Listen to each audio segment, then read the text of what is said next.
Welcome to the All Things Fun Vidcast. I'm your host, Ed Evans. I'm here with my co-host, Allison Eckel.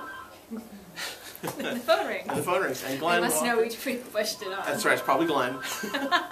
Glenn Walker could not make it this week. No, It's all right, Glenn. That's all right. That means I get books to talk about this week, which is very nice. But tell you what, why don't we start? What do you have over there this week? Well, we're continuing number 3s from DC Comics. This week we have a whole slew of them. Woo. Okay, so what did I read? Oh, well, I'm really excited. 2 really big ones. Where's Aquaman? Did you get it? Here's I did Flash. not. Uh-oh. No. Here's Flash. I don't have Aquaman over here. Number 3. Uh-oh. And I thought I had Aquaman. He's on the list. All right, well, Aquaman number 3. We'll pretend we're holding him up. Alright, he's on the list. I think I read him on the list. Okay. Okay, we have Flash number 3. I am really loving this series. This is awesome. Writer and artist Francis Manapul and Brian Buccellato. I'm not sure if I'm saying that Sure. right. Also artist, and it's just been an awesome run. I haven't cracked this one, but numbers 1 and 2 have been fantastic. Really great superhero comic stuff. Really loving that one. Yeah, real kinetic artwork, very well done. He incorporates the art into the story, unlike anything I've seen in an awful long time.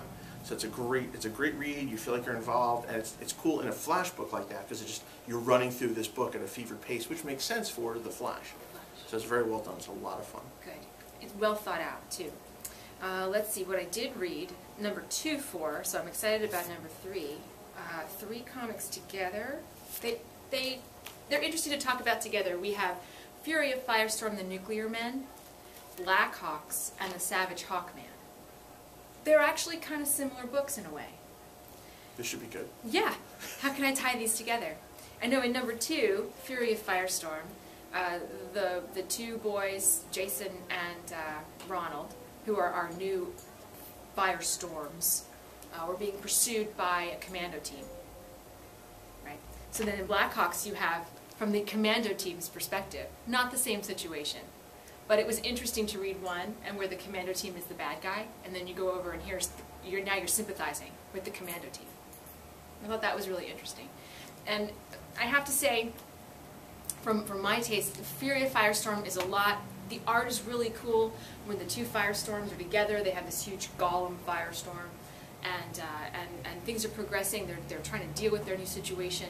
But I thought things happened in some parts too slow and some parts too fast. Like all of a sudden they're like, wow, poor us, we don't know what's going on. And then all of a sudden they understand how to use the power and they're right in it. And I thought, how'd they figure that out? So I'm still adjusting to the pacing of this one. Right. Blackhawks, on the other hand, I thought the pacing was really good. And they're rolling it out like a plague movie. Right. There's a nanobites, not nanocytes infestation, but they're rolling it out nice and slowly. You see the bad guy, and then you see, ooh, one of the main characters has it, and then now it's going to become an infestation movie that you would see, maybe. Cool. And it's fun. It still feels a little bit like a modern G.I. Joe, but not too much. Cool. Its own thing. Savage Hawkman, I'm really enjoying the art on this one. More savage and edgy than in the Flash, but I can see where they're breaking up from the regular panel spaces, and they're using the art a little bit more in the storytelling. And I'm not sure how I tied this one in with those. How did I do that? I had a way. See, it was so tenuous that you lost it. I did. I lost it. But maybe because I just read them together. Because there were birds. There was the Blackhawks, and this was Hawkman. And the Savage and Commandos. But I'm really enjoying this one. Glenn in the beginning wasn't enjoying this one as much, and I don't know where he's falling on it now, whether he's changed his opinion or not. But I like how in this, I don't know a lot about Hawkman's backstory and all the different incarnations of him. But in this one, the nth metal that makes up his suit of armor is actually in his bloodstream, sort of like adamantium, is part of him in his skeletal system. So he can call up his armor at will. Yeah, it's almost like they're adding a sentience to the armor that he's been wearing for years. Yes. And the nth metal. So that's the new twist, and just how he's adjusting to it and what's going on, and we're learning with the character what's going on with this. Very character driven. Although I have to nitpick just one moment. When he puts it away and the armor goes away, then his clothes are suddenly back on him. Cotton and blue jeans and all this kind of thing. I'm not quite sure how do you explain that. Or maybe we just have to suspend our disbelief and say, oh, okay, but it was cool, so it's all right. I am really liking it, don't get me wrong. So there's some that I prepped for from DC. There's more out from DC. Do you want to go somewhere else for a little while? Well, I'll tell you what, I actually have 2 DCs this week, which is madness. I know, see, goes on here, I get to talk. This is crazy. The War of the Vampires begins in issue 3 of iVampire. These are not your Twilight shiny vampires, but they're not completely dark and deadly vampires either. It's an interesting mix, so it's an interesting story that they're telling here. So, and the War of the Vampires little mini epic starts in issue 3, so you can check that out. I did read issue 1 of iVampire, and it was fantastic. Really well written, but I'm not a vampire reader, so it's not on my regular sub-list. But if you do like vampires, this is a really well-written book. Yeah, it's crazy. The art is kind of interesting, and it almost has a Fables feel to it. I mean, on the cover of this one, if you can tell, it's got this neat little border, and of course they've got like little hearts and organs with stakes through them, and the detail. It's very nice, a real attention to detail there. So that's definitely worth the trouble. Again, it's issue 3, that's not too shabby. And one of my favorites that kind of crept up on me, issue 3, Green Lantern New Guardians. This has been a blast. You're trying to figure out what's going on with our, lobotomized Guardian and why Kyle's able to manipulate all the various powers he's got. So Kyle Rayner fans, this is very cool. It is the Kyle book, but also it ties into the Green Lantern mythos in a big way without messing with the Green Lantern book itself. So it's pretty cool. It's a good read. And this one kind of crept up on us because nobody knew what to expect when it first came out. Awesome. Wow, that's all the DC I got. See, even without Glenn, I still only get 2 DC. Well, I picked up ones that I don't normally read. So we'll talk about those. What else do you have? Let's see, we have Batman the Dark Knight with the White Rabbit on the cover. Have you been reading? I have been. She's not too hard on the eyes either on the cover there. Yeah, now this is the Finch Batman series, Batman Dark Knight. So, the visuals are stunning, the story's got good pacing, it's been a lot of fun, and so far still on time, which rocks. So definitely worth checking out, and of all the Batman, this is probably visually the most appealing. Like the others all have their, this is the dark one. Well, yeah. Well, sure, yeah, that's great. That's great. That's, see, it freaks her out. I'm like, that rocks! Big 2-page spread. You'll have to check it out when you pick up your copy of Not for kids. Dark Knight. Well, no, none of these are for kids. No. Yeah. It was never for kids. Well, yeah, Batman, except for Batman the Brave and the Bold, really isn't for kids as a character. Right. Yeah, no, any of the artwork, yeah, none of these Batmen are going to work for the kids. No. No. That's the anyway, Chainless. sorry. Yeah, that's not going to work. So, but a great book, though. So if you're over 12, you'll enjoy it. 14 maybe? Yeah. All right, we'll go to 14. Pushing it. It says teen, not teen plus. And to DC Comics, remember, the teen rating means 12. I think that's pushing it.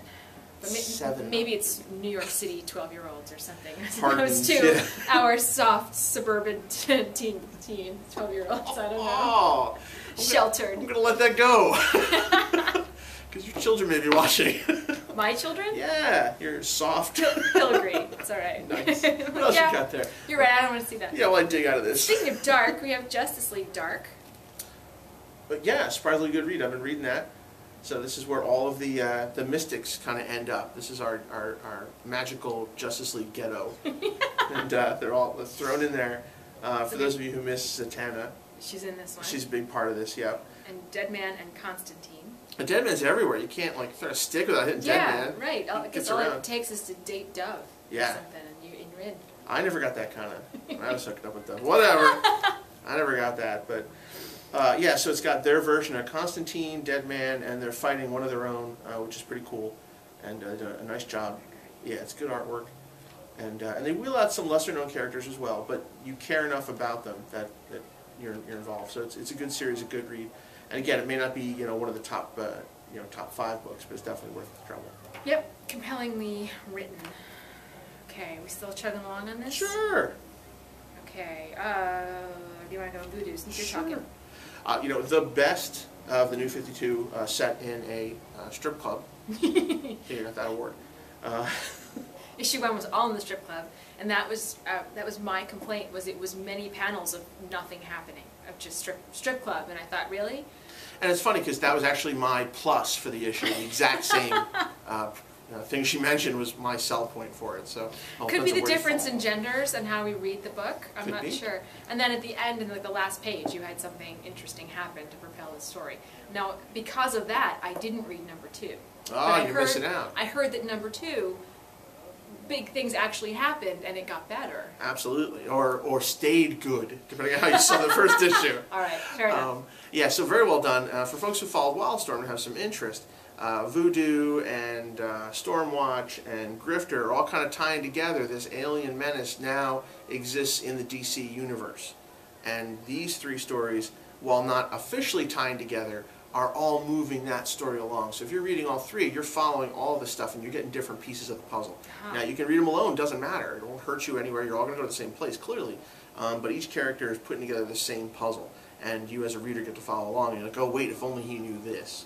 And then off you go. It's nice for folks who aren't fans of Wildstorm, because if you did read this stuff before, you kind of have an idea who these aliens are. If you didn't, you're putting together the pieces with the characters. And if you're reading all 3 of the stories, you're getting a great picture ahead of the characters. So it's a neat idea, pretty well executed, definitely Awesome. worth the trouble. Awesome. Very cool. How are we doing on time? Oh my goodness. Our time counter, and it was at 7 or 8 minutes. Was it really? That's amazing. Let's It do one more was. time. Oh my goodness, yeah. So I think we're going to wrap. Yeah. Why don't you tell them to join us in the next one? Okay, stay tuned for part 2 of the All Things Fun New Comics Vidcast, where we'll talk about other publishers' titles and some of our gift ideas for the holidays.